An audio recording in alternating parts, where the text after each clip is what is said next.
I'm John Strum, and this is Real Talk MS.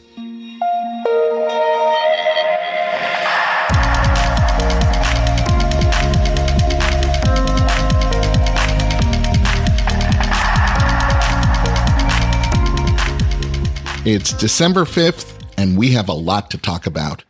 One of the subjects a lot of people living with MS are talking about is cannabis. And they aren't just talking about it. A growing number of people living with MS are turning to cannabis to help manage some of their MS symptoms. So today, Dr. Michelle Cameron is joining me to discuss the risks and benefits of using cannabis for symptom management. Dr. Cameron is a neurologist and physical therapist and a professor in the Department of Neurology at Oregon Health and Science University. But before we get to my conversation with Dr. Cameron, there are a few other things that you should know about. The holiday season is upon us, and for many, that means traveling to be with family or friends. Just a couple of weeks ago, on the Sunday following Thanksgiving, almost 3 million passengers set a new record in the United States for air travel in a single day. But if you're traveling with a wheelchair or a scooter, air travel can be awkward, it can be difficult, and it can even be risky. Every month, U.S. airlines damage about 950 wheelchairs and scooters. And when you depend on a wheelchair for mobility, the last thing you want to discover when you land is that your wheelchair is damaged and unusable. These damages are usually the result of wheelchairs not fitting into the cargo door of some aircraft in an upright position. Another reason that wheelchairs get damaged is that they often aren't secured in the aircraft's cargo hold. So, in response to a complaint that was filed with the U.S. Department of Transportation, United Airlines has announced the first steps in better ensuring that wheelchairs arrive at their destination intact. Beginning in early 2024, United will introduce a first-of-its-kind filter on its website that will make it easier for people who use mobility devices to find flights on which their wheelchairs can be securely transported in the cargo hold. And in a first for the U.S. airline industry, United will reimburse passengers for any increase in fare if an alternate flight is needed to accommodate their wheelchair. United has also committed to conducting a pilot program to explore better ways to accommodate travelers whose wheelchairs are delayed or damaged during a flight. This 6-month pilot program will begin this fall at Houston Bush Intercontinental Airport and will focus on the period of time between a passenger's arrival and when United returns their wheelchair or provides a loaner wheelchair if that passenger's wheelchair is damaged. United has also established an accessible travel advisory board. Comprised of individuals with disabilities, this board will explore additional initiatives designed to improve the air travel experience for passengers flying with disabilities. Now, these are all small steps, but the fact that a major U.S. airline is taking them is huge. And competition between airlines being what it is, I'm hopeful that we'll see this same focus and attention being paid by other major airlines. The first ever adaptive clinical trial for Australians living with MS gets underway next month. This clinical trial, called Platypus, is focused on reversing the neurological damage caused by progressive MS. The trial is actually an extension of Octopus, the progressive MS clinical trial that was launched in the UK this past April. Octopus got its name because the trial design allows for several drugs to be tried at the same time. So the trial has multiple arms and multiple stages. And while this type of trial design has been used before to test drugs for prostate cancer and COVID, it's never been used in MS research.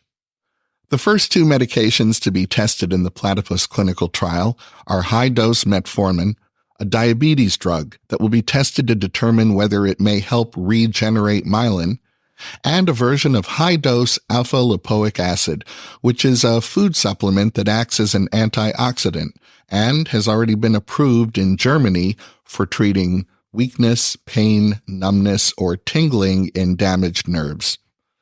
Like octopus, the platypus clinical trial is a game changer.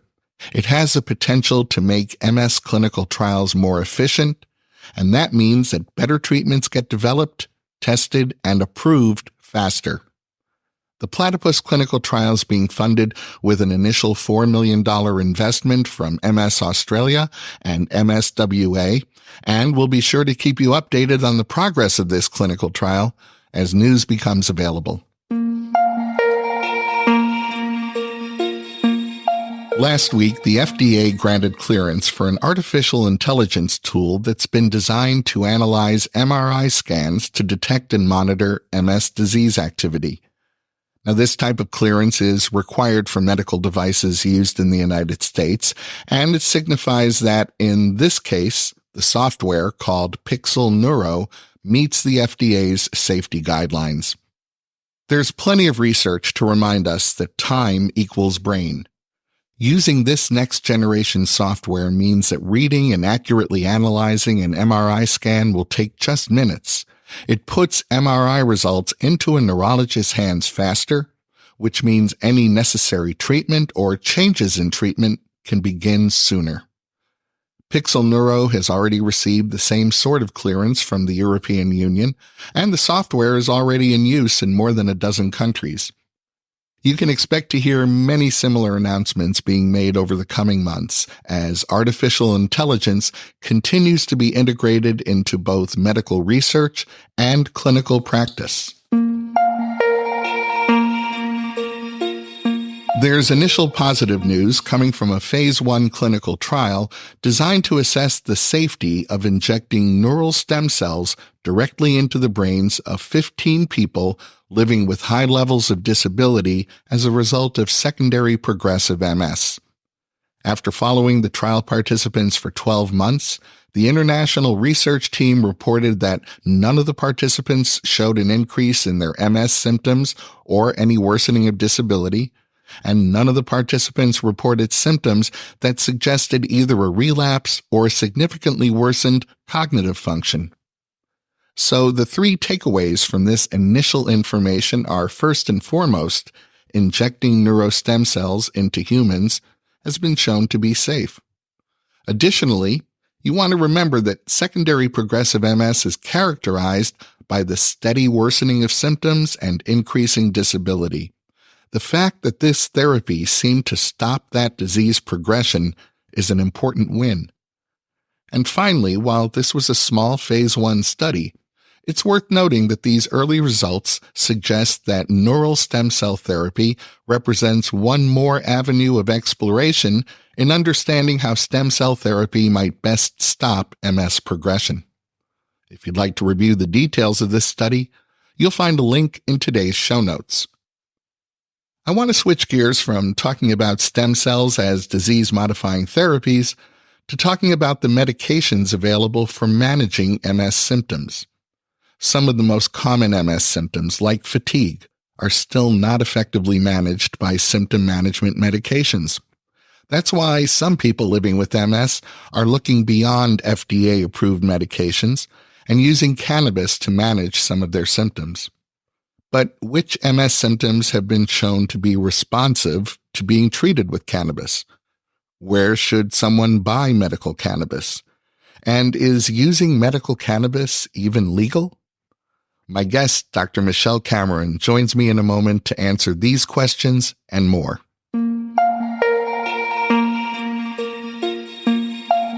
What do you do if one of your MS symptoms isn't being managed by an FDA-approved medication? Well, a growing number of people living with MS are turning to cannabis for relief. Dr. Michelle Cameron is returning to the podcast today, this time to discuss the risks and benefits of medical cannabis and how people living with MS are using it. Dr. Cameron is a neurologist and physical therapist and a professor in the Department of Neurology at Oregon Health and Science University. Welcome back to the podcast, Dr. Cameron. Thank you. Pleasure to be here. This can be a confusing subject, and some of our listeners may have concerns about the legality of using medical marijuana. Dr. Cameron, can you address those concerns? Yes and no. I am a doctor. I'm not a lawyer, and I'm not your doctor. So you should consult with your doctor about your use and with a lawyer about the legality. But in quick summary, cannabis of any variety is a Schedule 1 drug according to the federal law. That means it has no legal use. So it is actually banned by federal law. Number one. Number two, some states have chosen to legalize either medical and or recreational cannabis. And so there's state law, federal law, and state law varies from state to state. And then on top of that, there's your employer, which may not be the law, but if they say, we don't care if it's legal, you can't use it while you're working, that can affect your job. So you need to think about all of those things as you explore this. We'll mention this as we go through, but there is no FDA approved form of cannabis for MS or MS symptoms. That doesn't exist. So everything you're using is federally prohibited and may be okay by state law. When people talk about medical marijuana, we hear a lot of different terms, so some definitions are probably in order. Can you explain what the terms cannabis, cannabinoids, medical marijuana, and medical cannabis each refer to? No, so cannabis is the plant, or marijuana. They're interchangeable. That's the plant that has chemicals in it. Those chemicals are called cannabinoids. So the plant is cannabis. Cannabinoids are the chemicals in the plant. And when we call it medical cannabis or medical marijuana, that's the same plant. It's just you're using it for medical reasons. So that's why we call it that. You mentioned those chemicals, those cannabinoids. Can you help us understand the difference between THC and CBD? Sure. So THC and CBD, tetrahydrocannabinol, and CBD, cannabidiol, big long words, no quiz, are the two most common cannabinoids in the cannabis plant, in cannabis. THC is what's intoxicating. That's what people use because it's fun. It has some euphoric effects. It might make you sleepy. It might make you excited, but that's why people use THC mostly. And CBD is not intoxicating. So not fun, not bad, just probably won't feel it, or it might make you a little sleepy, but may have some therapeutic effects. Well, to that point, how do cannabinoids work in the body, and why are more people with MS using cannabinoid products? So cannabinoids bind to actually cannabinoid receptors in your body. So your body has those receptors in the nervous system, in the immune system, also other areas. So you intake one of these chemicals, it binds to a receptor in your body, and that then has downstream effects. And so that's why people with MS are using them, is because that binding may then actually have effects you like that make you feel better. I think I heard you begin to answer my next question just a moment ago, but just to be clear, are prescription pharmaceutical cannabis products available? And are any of them FDA approved to treat MS or MS symptoms? So I'll sort of start with the second part of that question, because I think that's the one most relevant for our audience today, which is, are there prescription pharmaceutical cannabis products FDA approved to treat MS or MS symptoms? The answer is no.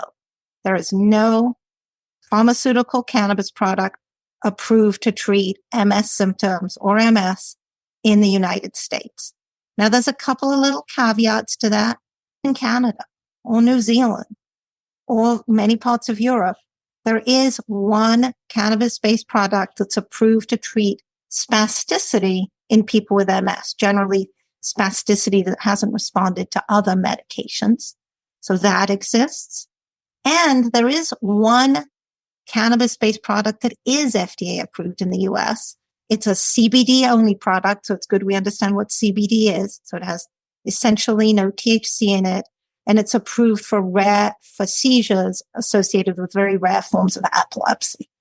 What types of medical marijuana products are there? And what are their different methods of administration? So there are huge number of medical marijuana products. If you go to a dispensary, you'll see an array just like if you went to a wine shop. Huge number. There's flour that people smoke. There's various tinctures and concentrates. There's all sorts of things you can eat, from cookies to gummy bears. There's things you can put on your skin. So lots and lots of different products by how you take them. And then again, lots of different kinds of products by the THC CBD combination and their flavor and what they look like and how pure how strong they are. So plethora of products. Well, with so many options, deciding on the right medical cannabis product and the right potency of that product doesn't seem like an easy thing to do. Where or how does someone get started? So I think there's sort of a couple of places you get started. The first place you get started is talk to your doctor. Let's be sure this is something that at least is likely to be safe for you, might be helpful for you, is relevant, won't be dangerous together with other medications you're taking. So start with your doctor. The next place is the dispensary, see what they have. And then whatever you're considering, start low, start with a little bit, see how you feel, see how it does. You might then ramp it up if it's maybe a little helpful, but not a problem. But start low and go slow. There have been clinical trials that have evaluated the impact of cannabinoids on MS-related symptoms. What does the research show about the efficacy of cannabinoids for treating MS-related pain? So interestingly, there is research. It's almost all on a 1-to-1, so an equal amount THC CBD product that's in an oromucosal spray. So you spray it in your mouth and it gets absorbed through the skin on your mouth. And that research shows that for many people, cannabinoids help reduce their experience of pain. Doesn't make it go away completely, but does have some benefit. What about spasticity? It's such a common MS symptom. Can cannabinoids help people with MS better manage their spasticity? So again, the research tends to suggest there's probably about a 30% effect reduction on patient-reported spasticity, but certainly, again, not making it all go away, and doesn't work for everybody. But yes, there's pretty good data that it helps. When we try to measure it, the effect, we don't see it. So if we try to measure what a doctor feels of your spasticity, which is a little harder to do, we don't see that effect. But when we ask patients, they report a benefit. I'm curious, have cannabinoids been shown to be more effective, even in patient-reported spasticity, than treating that spasticity with baclofen, for instance? Excellent question, and I wish I knew the answer. So nobody's done that comparison. They've compared it to placebo, or they've added it to baclofen. You're on these medications. It's not enough. Can we get you a little bit more? And the answer is yes. But to do what we call a head-to-head trial, baclofen versus cannabis hasn't been done. What do we know about medical cannabinoids and their ability to improve other MS symptoms like ataxia, tremor, or sleep disturbances? So in general, for other symptoms, we aren't seeing the same kind of benefit. Pain and spasticity are where it's most prominent. We're seeing the most effect. For everything else, I mean, individually, you may, but the evidence is much less supportive. And with sleep, we also run into the problem of, if it may help you sleep better when you start, but then if you try to stop, your sleep actually might get worse. Have cannabinoids been shown to improve mood-related MS symptoms like depression or anxiety? So not well tested in people with MS, a very active area of research in general for psychological issues, depression, anxiety. Not something we have the answers to yet, but certainly a big question. I want to make sure we also touch on possible side effects. So can you talk about the common side effects associated with cannabinoid products? Sure. So I think the most common are the ones you sort of might expect, what you saw people in high school having if they were using cannabis. So what were the things? They weren't smarter while they were high, right? So cognitive effects. Does it make your brain work better? When they've looked at people who use cannabis chronically, they do less well on cognitive tests. Though interestingly, if they stop for a while, the cognition seems to come back. So it's not permanent. So cognitive effects on balance, dizziness, those sorts of things. And then appetite. Some people eat more. So those are sort of the common things. I think two other things to think about. One of them is this can interact with other medications, and that's true for CBD and THC. Can interact with other medicines you're taking, make them work either more or less. So that varies. And then addiction or dependence or use disorder. Can you run into trouble where you keep using it even when it's not helping you, like people do with alcohol or other drugs? And the data says about 9% of people who use cannabis get into trouble with what we call cannabis use disorder. They're still using it even though it's not helping them because it's hard for them to quit. I live in California, where there are a number of ways that someone can purchase a cannabis product, ranging from dispensaries to websites to taking a quick trip to Mexico. I'm curious, are there safety or quality or potency concerns associated with purchasing a cannabis product? And what would you say is the safest way to obtain medical cannabis products? Sure. So I would steer away from going to Mexico or going online. There's actually no legal way to buy cannabis from either of those routes. So whatever you're getting is not monitored at all. Who knows what you're getting when you buy something they call cannabis or a cannabis product from Mexico or online? Could be absolutely anything. Could be something much stronger, or could be somebody's lawn clippings and anything in between. You have no idea. And it could have pesticides in it, herbicides in it, things to make it weigh more. Who knows? So that's what I would steer away from. The dispensaries are likely safer, at least in most countries. And then again, it will depend, most states, excuse me. So the state will have laws, and then the city, the county may have laws that govern what is sold and the accuracy of the labeling, the purity, and the potency, the safety, the quality. How well those laws are implemented varies. Do they have the money to actually go check? Not always. Is every dispensary following through? Not always. But at least that's a good start. And then it's sort of a little buyer beware. This isn't FDA approved where every product is tested. Sort of what you do with any other product. If you walked into a bakery and it was filthy on the floor and the lights weren't working and you're like, this doesn't look so good. It's probably not a good sign. And it's not a good sign in a cannabis dispensary either. Now, I can't promise you the bread will be good in a place that looks nice. We've all bought baked goods that look lovely and tasted awful. And cannabis can be the same, but at least it's a better chance. Ask around, etc. But it is a little bit of a buyer beware market.